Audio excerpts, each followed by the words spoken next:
Do you ever feel like you have a hard time finding a partner because you get bored easily?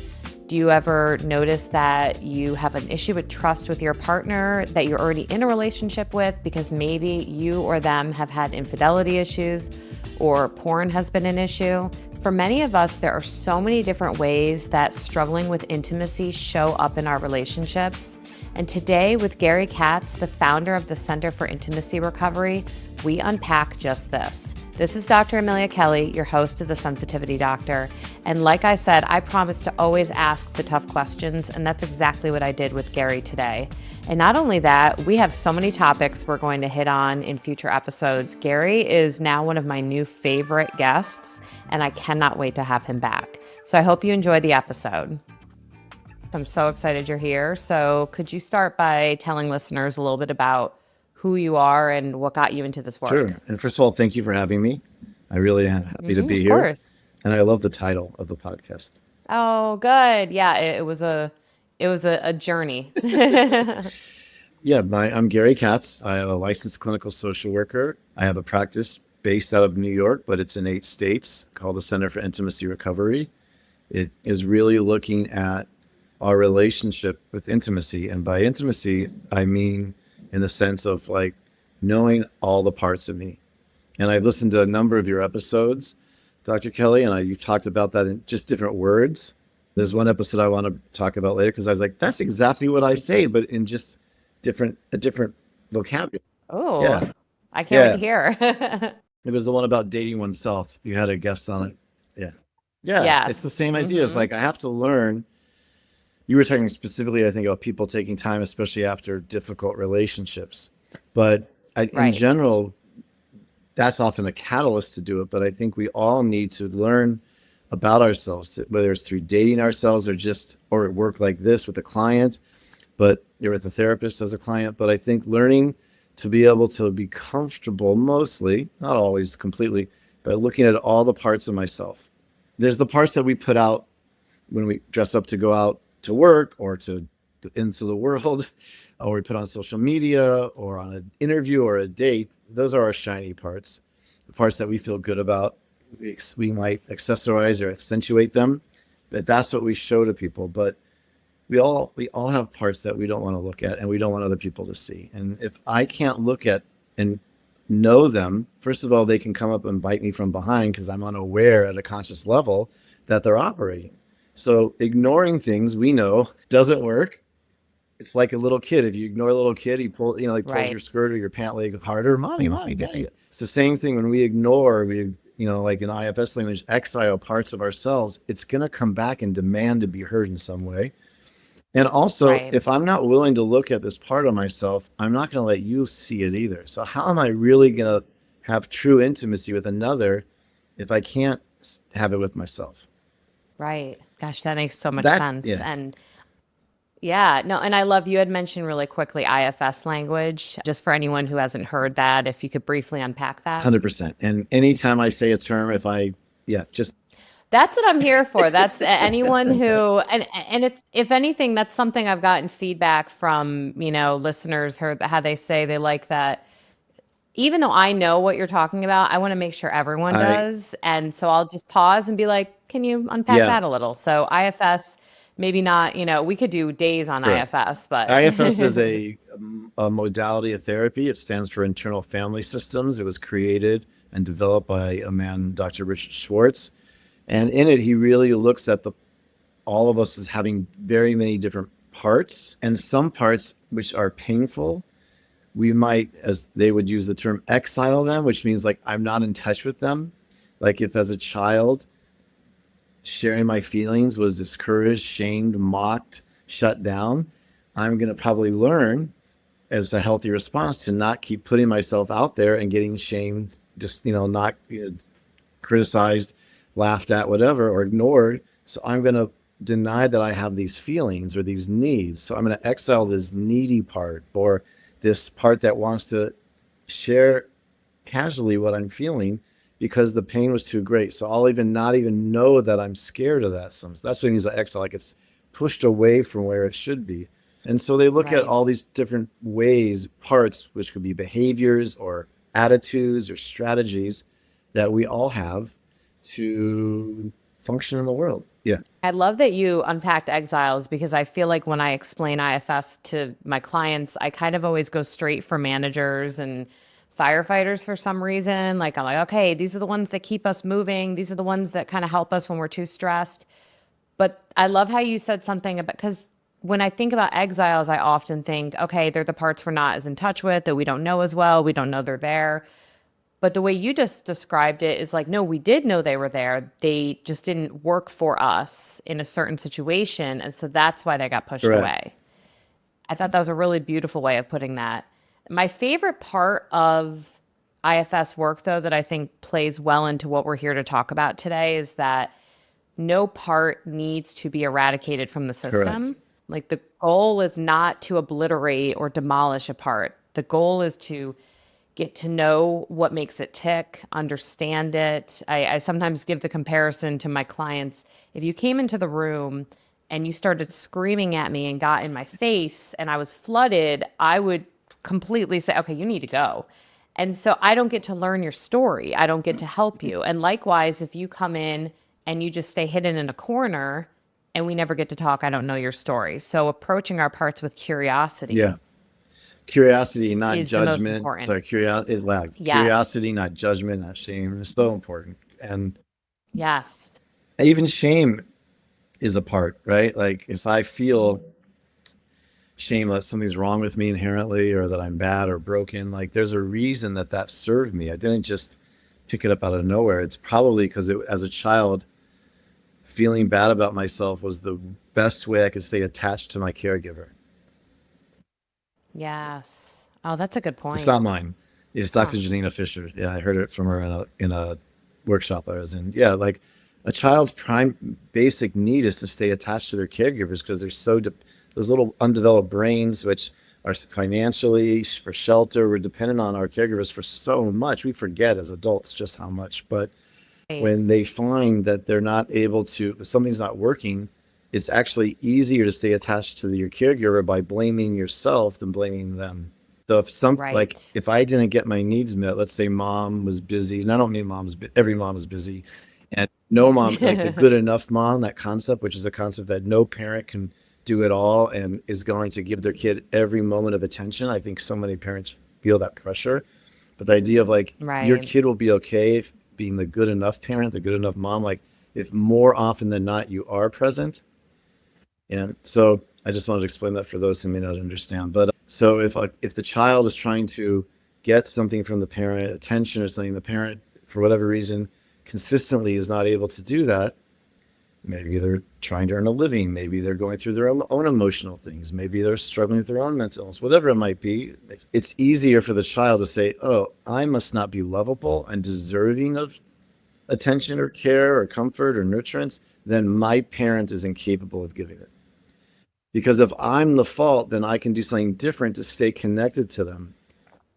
Right. You have some control. Yeah. Perceived. Absolutely. Yeah.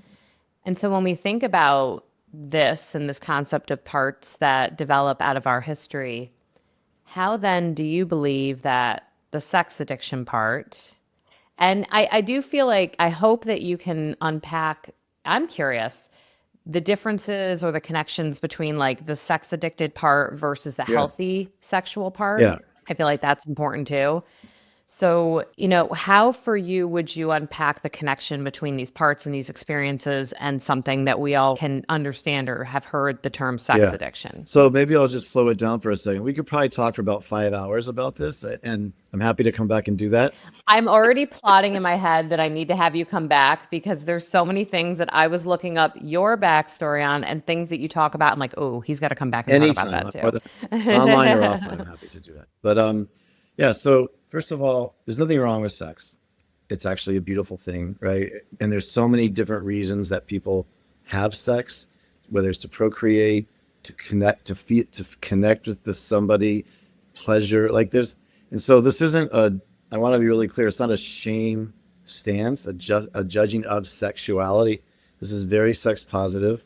There's a whole dispute, which could be a whole podcast episode to itself, as to is sex addiction real or not. And there's reasons for that. There's different camps. They're almost like the two primary political camps in in the United States at this time, where they will just not hear each other. They're so polarized. But essentially the idea, and also there's been a history, I once did a lecture on this, of just how to define this, because it's gone from being labeled, like the diagnosis was for sometimes impulsive sexual behavior, then it was compulsive sexual behavior, then some people use the term sex addiction, like you did. Some people use the term problematic sexual behavior, then they use the term out of control sexual behavior. So there's a whole reason why they have all these fights every 5 to 10 years of like how to label it. But we'll just, for our purposes, without getting into all of that, if the relationship to sex is causing them pain, causing others pain, causing them to live outside their value system. That's a good way of putting that, because it accounts for people who do want to have open Right, sex. right. So this is, yeah, or causing them to live outside their value, or causing harm to themselves. Right. So this isn't about this can be looked at whether it's a traditional monogamous heterosexual relationship, whether it's a open relationship, whether someone's single and is having, figuring out their sex life. Like my client base ranges from, I've sat with people who work through and have open relationships. I work with people who come from very religious backgrounds and have their basis for their sexual relationships guided by their spiritual and religious beliefs. It can manifest differently for different people with their value systems, but ultimately, like, is this harming me or someone else? And it's not just the act of sex, meaning like I'm being violent or I'm coercive, but also the harm, like in terms of transparency and secrecy. That's another form of harm. So if I'm in a relationship and I'm hiding my sexual behaviors from a partner where we have an agreement, let's say that we're in a monogamous, honest relationship, and now I have some sexual secrets, that's what I would call problematic sexual. It may not be addiction, right? Like, but it's going to cause me to say to the person, let's look at what's going on. Just like someone might get drunk doesn't mean they're an alcoholic, but you want to know, so it's really about, when we look at the realm in terms of like addiction, which I do use that language in my practice. I try to avoid this whole controversy by not getting caught. I use all the terms because we just want to help the people to have a healthier relationship with sex, themselves and other people. So if it's, typically if it's repetitive, if the person is doing it in a way that's probably been in most of their relationships, so that would be different than, let's say, what I would call classic infidelity. So if you're in a relationship and you go to Vegas and you do something dumb, or you're at home and you have an affair or something, that's not an addiction. You maybe have went outside your value system. You may have harmed yourself, endangered yourself. You may do a risky behavior, but it's not an addiction. But if there's a repetition that keeps happening, and it seems very difficult to get out of that pattern, then we look at like what's going on. And so you mentioned something earlier, like often it's related to trauma, which is true, 100%. There's a lot of different pieces that I would look at it through the lens of intimacy avoidance, which is one of the reasons of the name of the practice, my Center for Intimacy. Like a person having sex, let's say with many people secretly, there's probably a lack of intimacy in some of that. Like you would think they're rushing and connecting with so many people, but on the other hand, maybe it's surface and not deeper. And again, if somebody wants to and they're not hiding it from others and they're being transparent, have sex with as many people as you want if it's not outside your value system and it's honest with the other people. So I want to be clear. So if it's happening like that, where it's outside of your value system, it's harming yourself or others, it's dishonest, it's secret, it's producing shame. And again, I would look at that very carefully, because most people, even without compulsivity, have shame around sex. We always want to, because of our society. Our society, and most people do dumb things around sex, even though it's not an addiction. Especially young adults, right? Their brains aren't formed. Sex is a very, passionate thing. Your brain shuts down in certain ways a little. It's like we all have, like, oh, why did I do that? Or most people have that in their life. I have. The dreaded one night stand. Yeah, or maybe not one night stand, maybe the walk of shame. Or the one night stand, or I didn't want to, but I didn't want to say, it was easier to say yes than to say no, like so many things. And, and there's also like experiences that are probably more common for women than for men and vice versa. But we look at it like, I would say the overwhelming majority of clients that I see, many of them are men, but also women. There's a connection both, sometimes there's trauma history. So we look at what their trauma history is. What did love feel like as a child? Because that's what I'm going to seek as an adult. And could I ask you a clarifying question? And then there's 3 clients of mine that popped into my mind that have completely different presentations that I'm curious your thoughts. When you said going against values and or doing things that are harmful for the relationship, and you were referencing, going and having sex maybe outside the relationship, what if that is not actual sex with someone, but you're secretly engaging in looking at porn or doing things that maybe as a couple you haven't Yeah. agreed So upon? like again, like I think whether it's addiction or not, whether it's compulsive or not, is one question I would explore with a client. But the other issue is like, do you want to have secrets from your partner, whether it's porn or an emotional affair, right? Like, or sexual affair. Like, do you want to be in a relationship where you're keeping secrets from your partner? I usually say, how would it feel if your partner did that to you? That's like the golden rule, because to Yeah. bypass all all the defenses, it's just like, well, if you were on the other end, what would that feel like? So if they say, oh, I don't have a problem with pornography, and I don't want to get into like, yes, no pornography, whatever. Different people have different relationships with pornography. The majority of them are probably not addicted to it. I see a lot that are, and what I would mean by addicted to it is like 8 hours a day or every day, almost every day, no matter like that. Or right, like think about, Like it's interfering with yeah, your but life. without a moral stance on pornography, I'm just looking at like what's their behavior towards it, and also is it impacting their ability to be present with a live human. So if you have this person you're in a relationship with and you guys have a sexual relationship, I would explore the person, what's in the way of talking about pornography? Is it, and for some people, they're going to come based on how they were raised, religion, family values. They're going to be like, no, all porn is bad. And if that's what their partner's at, then they should have a conversation about each of their feelings about any topic. But what Right. Any any value, value. what I find a lot of times that the reaction for some people is like, it's similar to when someone has an affair, their partner is like, well, why didn't you choose me? Why wasn't I enough for you? That's the wound that they have, part of the betrayal wound. Some spouses or partners have that with pornography too. Like, why am I not enough for you? Why do you need images of other people? They may say, I don't have a moralistic issue with it, but it wounds me because like I'm right next to you in bed and you're masturbating next to me, or right. Like Right. that feels like a rejection, or I'm being replaced, just like if you were with a woman or a man, someone else. So I always want to, if I'm working with a couple and this topic comes up, I want to explore that. I also feel that some people, often women, because of society, will minimize their feelings and not really speak up if they feel uncomfortable with their partner looking at porn or feeling replaced or they feel rejected. It's a I good want to point. encourage to create a space where they can speak what's true for them. Same thing if a couple is opening their relationship and one person's initiating it. I always want to make sure the other person really is okay with it and isn't, as opposed to people Absolutely. pleasing. I like that because the openness, it kind of leans into what we were saying earlier about remaining Yes. curious.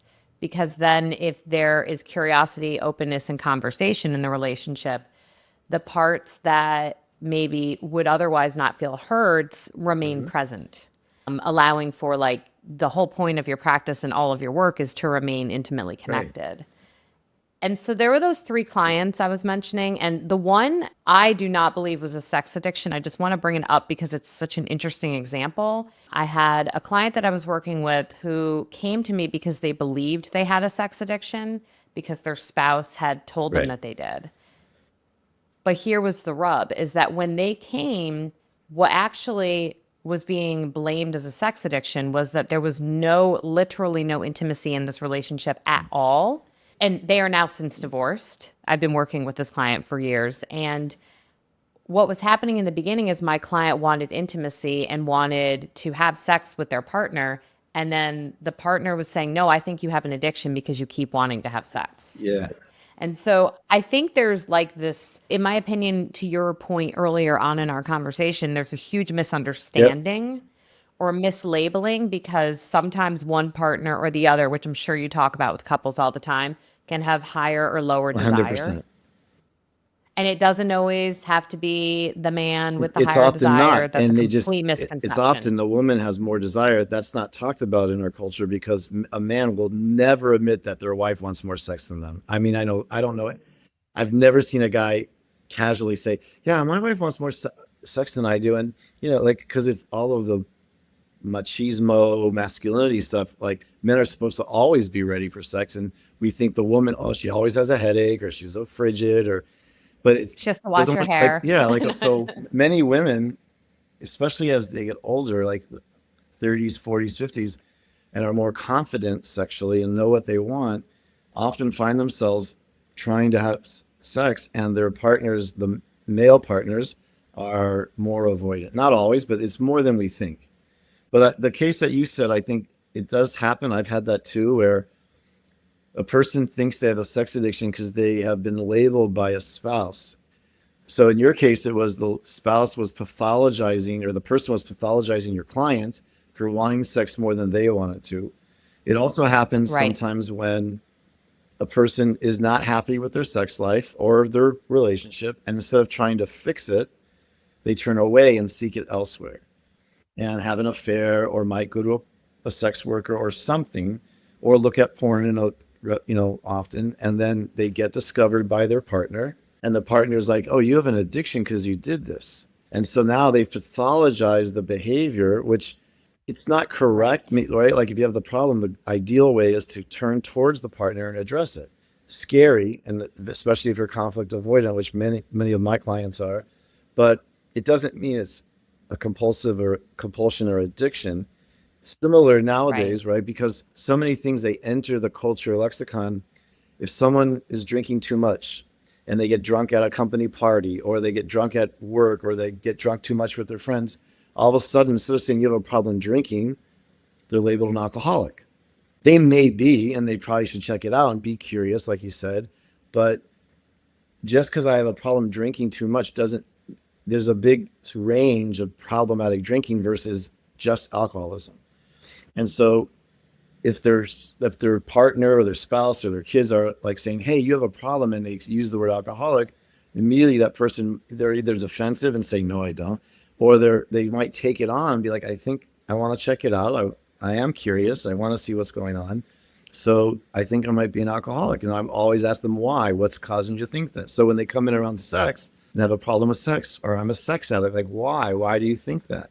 Where's that coming from? What are you, are you feeling shame around sex? Are you feeling guilty? Are you feeling being told that you're a sex addict? And here's where some of the, like where you live in the community and the value system you're in may impact that. A young man in I'm in New York City, in an Orthodox Jewish community, or in a Mormon community, or a very, very strong Christian community, or Muslim community, a very religious community, who's having premarital sex with a few different people, may get labeled by a parent or a friend who's concerned as having a problem as a sex addict, because they're acting outside their value system. Someone the same age who's in a fraternity in a Binghamton University, just randomly, they're not getting labeled as having a problem because that's what's socially acceptable. So I want to look Right. at, like, is there religious or family values over pathologizing or not also? And, a 22-year Right. old boy or girl who's curious and is experimenting, even if it's outside their value system, which whether you're from a more religious oriented value system or it's more of a secular, but it's like, you have your own values of sex. Most people go outside of their value system around sex at some point because they're curious, because it's Right. a strong, just like we all eat a little too much and then feel bad about it. It doesn't mean we have disordered eating. So, especially with young adults whose brains are still forming, who are learning about themselves, I'm very cautious. I don't want to pathologize them and give them a diagnosis label that's going to then follow them for a long. I'd rather be curious So this actually leads perfectly into the second client I wanted to ask you about. No, honestly, it Okay. does. It does. So early 20s and has been curious about porn since a very young age and was engaging in it kind of secretively until their parents found out. And in their early 20s now is struggling to have an intimate relationship because they continue to put themselves in dangerous situations with and I don't mean dangerous to the point where they're like, I'd say emotionally dangerous, if that makes sense. Like it's not really keeping them connected to their goal of intimacy. And so we've been working together for a while and it's come out that I'm trying really hard to be like totally not giving too many details about the client, which is why I sound so odd. Basically, this client is struggling to have a truly intimate connection with someone. And so they continue to date and have sex with people who are not Right. available to the point where it's preventing them from having an intimate relationship. Is that something that when it happens against your values, when it has put this person in a precarious situation where they can be endangered, where they're not feeling good about themselves and they're kind of obsessing about the behaviors? I don't even know if that would be a full-blown Yeah. sex addiction. Like, what is I think that? I wouldn't, I personally, and I don't even, with many of my clients, I don't even jump to labels, but when I say, Oh, but here's another thing. What's the difference between love addiction and great sex question. addiction? Okay. Well, Okay. let's put that one on the shelf. I'll come back. We'll come back. Yeah. That's like part I B get of that. this. Right. So I think that a lot of younger adults, because of technology, and by younger adults, I mean like mid 30s and down. So they didn't have the same opportunity to develop some of the skills that we probably did. You know, like I had to go run over in seventh grade and make sure I was in the right spot at the lockers between second and third period because I knew that's when Kathy was going to walk by and I was going to tell her that.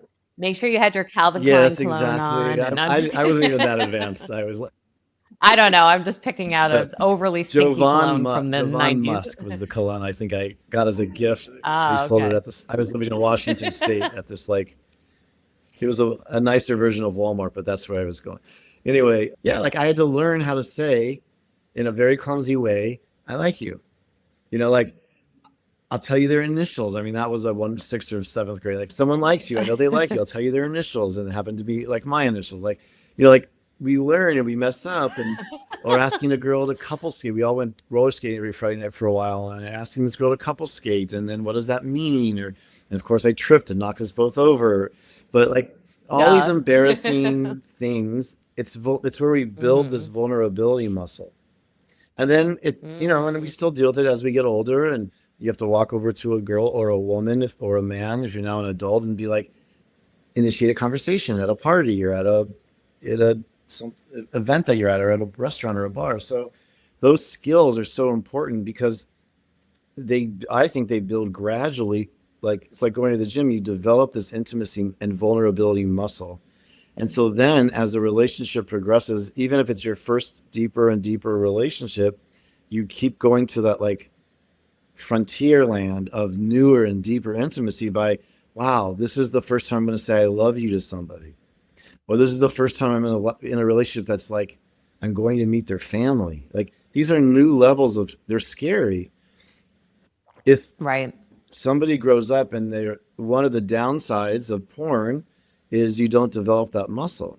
You're not going to get rejected from porn. In fact, most porn that people True. watch, if you listen to the audio of it, that's not usually not the feature people are seeking, but it's praising, it's asking for more. It's not, you know, Oh, it's good also a reason I point. always make this joke. It's one reason why like some people like will move towards porn when they're in a relationship. There's no porn that's like, you forgot to pick the kids up from soccer practice. I need you to go to Costco. And why did you leave the dishes in the sink? Right? Like, there's no crit. I'm sure there's some genre of crit. I'm like taking this personally right Yeah. now. No, that's There's why no I'm laughing. texturized relationship, right? Like, you know, there's no porn where they're going to be Right. like, okay, we're spending the weekend again with my mom. You know, like, well, there's probably something like that in a different form, but not in the way that all the layers of relationship that as we develop Right. them. We have to learn to navigate and have a sexual relationship within all of that stuff. When you're Right. watching porn, you don't have to learn how to navigate rejection. You don't have to navigate the do all the multiple layers of relationships. So this client that you're talking generally about, I would encourage them to look at like vulnerability and safe risk that's appropriate for the stage of the relationship, which means like not showing up on a first date and dumping all your information. That's intimacy avoidant also, just as much because you're like, Because you're pushing them away, kind exactly. of. It's too much. So Hmm. it's the same thing as making friends. You know, I'll share a little, you share a little, you share a little more, I share a little more, and then we get closer. So it's the same thing, but on a romantic level. But without the risk, there's no reward of deeper intimacy. It's like applying for a job that you really, really want. I'm never going to get the Right. job if I don't apply. So all these things require a risk of rejection and so I would, with someone like that client, I would really explore that stuff. I would probably look at what love felt like growing up, what connection felt like, because for many people, it might have felt like yearning, like maybe there wasn't closeness in the house, so they're yearning for connection, so like with their parent, and so that's what love feels like, to be in a space where you were yearning for more, but when you actually have it, you don't have the yearning, so it feels boring or it feels like not intense enough. For some people, if connection or love felt really good, but at times could like be an outburst of rage, so then it's like your nervous system's always on high alert, so you're going to be drawn to people where your nervous system's on high alert.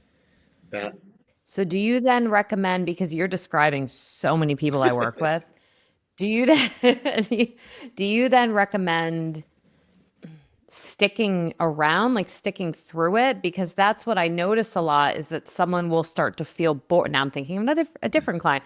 I was starting to feel yeah. bored, and so they're not attracted unless they feel that. And we know also scientifically there's dopamine, serotonin at play. There's all this natural hormonal phenomenon happening, but it's just more interpersonal than that. Like it's so if you start to notice, okay, well, I'm not drawn because there's no challenge or because I can have them, what then? Yeah, so I think of intimacy avoidance on a spectrum, and I was literally just talking about this with my staff a few hours ago in supervision, because when we do a intimacy group, we'll put people up from the whole range of the spectrum in the same group, because I want to eventually drive the focus below the behaviors to the feelings. So on one end of the spectrum, you have the person who is at home every night, by themselves, watching Netflix with their pet, and they don't go and have a romantic or social life. That's an extreme version. The other version is the person who might have, is running from relationship to relationship or having sex with people in a compulsive way. They're not getting the deeper intimacy they want either. And then in the Right. middle, I've seen, you have people like, I can date, but I can't get into a relationship. That's a version of it. You got people who like, I feel attracted to people, but when I start to like them, I lose attraction to them. Yeah. Yes. Hmm. So like those wires, attraction and also love or closeness, are almost like feel disconnected, or like love and closeness feels like safety. Attraction feels like like the word arousal, like exciting. So they feel very opposite. So how do you get the two to Yeah, so connect if they're I like mean, it polarized? depends on the where they're at, but first want them to understand that intimacy is not intensity. There's a difference. Yes, there's a excitement at the beginning, like you said, that limerence, that honeymoon phase. But if I many people, because of what love felt like growing up, then they seek intensity in the excitement. I was like that. I used to joke. When I play hard to get, I wouldn't text them after the date until I got home. That was playing hard to get. Like I waited 45 minutes and then I like, texted the person. And then you start texting, and and then you like the date really never finished, and you're having this engagement. It feels so good, and it feels really Right. close, and you have this great banter. It's exciting, but like it burns out fast also. I wonder if there's a way to, if you feel the polarizing and they're not crossing but you really want to see if this relationship will work because for 10 other reasons it should. If I sometimes encourage people to try to do things that are exciting with this person, like challenge yourselves Yeah, together. So you get that experience of excitement, but within the correct. intimacy. And you're right. You started to say this before. For some people, learning how to stay is the work. Someone shouldn't stay if something is not good, healthy for them. If something's, of course not. But for some people, if they've been in, like two of the people I think you described, it felt like they were having multiple like attempts, fail, attempts, fail, attempt. So Yes. what's I would really help them get curious and for us to explore what happens in each of those. And so the goal is not to settle or not to be in a relationship that isn't good for you. Of course not. But what's it like to stay a little longer? Like what's missing? So sometimes if it's the excitement of the newness is missing and then they're bored or the right like that means maybe you're used to your nervous system functioning on hyperarousal really high and alert, and when life settles down it's boring, the person is boring, right? So you want to really, with each person is different, but explore what it is that's happening for them. Also, as you mentioned earlier, the trauma piece, like they may have a fear of getting closer because closeness was so dangerous growing up. And so if they had a painful closeness experience as a child with their primary caregiver, they can get to a certain point and then they're going to maybe stop. I had a client years ago, almost like on the clock, 6 months. Yeah, I don't like her anymore. Over. I'm over her. Like, what happened? Like, but for years, before he got to me, he did it for years. And so it wasn't any of those people he was dating. It was because he's the common denominator. Like, what does he have to change about himself? It was like learning. He was terrified. It's easy to be close and fun when your heart isn't fully in yet. But as your heart starts to open Right. up, that's when it gets really scary. And there's one last question that I wish I could have you here for I'm hours happy to right come now. back. So you have to come back. There's one last question I would love to ask you because you brought up infidelity earlier. You brought up that trauma's often connected to this. There is a very interesting question that came out of your work around cheating and narcissism. I don't even know if we can unpack that at the end of this episode, but do you believe that all cheaters are No, I don't. narcissists? No, No. I don't. How can you this is a doorknob conversation. I called the doorknob Yeah, mom. seriously, I don't. I have a whole soapbox rant that you're tempting me. I have to go to. You're tempting me to go. Well, But hey, here's what I think. what if you come back and we talk Yeah, about cheating and I would love to. narcissism? I think, I think narcissistic behavior or personality disorder is very specific. I think when we use the label, I think we're seeking. I think especially someone who's been betrayed is seeking answers to understand what happened to their life because they probably got blindsided. So they're seeking labels to understand and put their view of the world of their partner, if they're still together, and of themselves back together. It's one of the worst things that can happen to a person. I really want to be clear. And that's the attempt. But I think that when we just use the word narcissist, we miss a lot of the understanding of what really happens. So if you just label someone a narcissist, they're probably not going to get the help that they need. Two, it's often weaponized. Three, it's usually used about men. Not always, but often. Like borderline is used for women most of the time, I, in my experience at least. And so, No, you're right. I'm thinking so it's about like, that yeah, clinically, like in my like when I was experience. teaching middle school many years ago, anytime if someone was labeled with ADD or ADHD, it was a boy in class, not a girl. Now it's everywhere, like and adults. So I think that it's a little too shallow. It's like when a client says I have anxiety.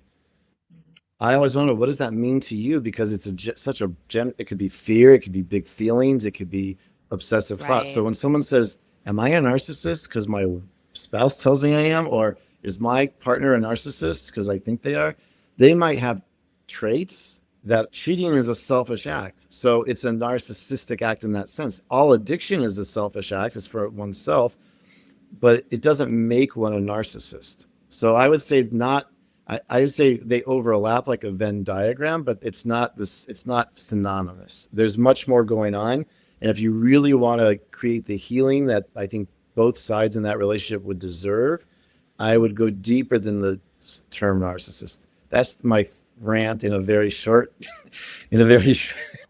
Well, I 1000% have to have you come back so that we can talk about this more deeply. And I also want to talk about your really on fire topic I've seen you talk about how and why men are afraid of women. I am dying to sit down and talk to you about Okay. that. All right. So I will see you again. And I want to thank you so much for coming and unpacking some really, complex topics. And I love that we started off with sex addiction, but we really got to the heart of the intimacy and trauma and past experiences and our parts. And it's so much beyond just the one label. So thank you so much, My Gary. pleasure. Thank you for having me. And I would love to come back. I Awesome. really appreciate your insights. I didn't even get to talk to you about your different episodes that I think touch on all of them. Well, we shall. We will do it. All right. Thank you. Be well, everyone.